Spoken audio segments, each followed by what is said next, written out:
Pauwi na po tayo mga buddy, at huminto muna ako dito sa medyo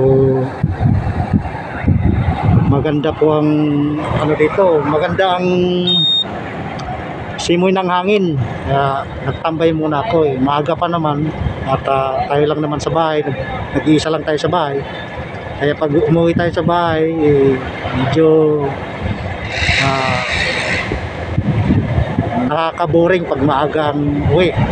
Pero eto, tambay muna ako para medyo ma-relax man ang utak natin, kasi galing tayo sa trabaho, medyo na-stress tayo ng konti, pero okay rin lang naman yung trabaho.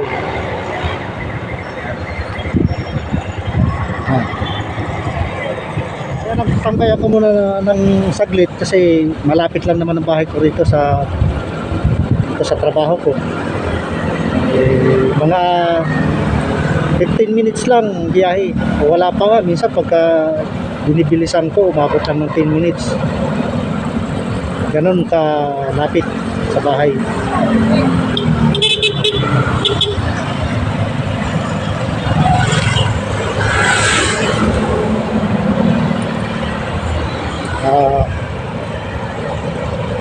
Medyo magdadaan na po ako mga buddy. A few moments later. Malawak dito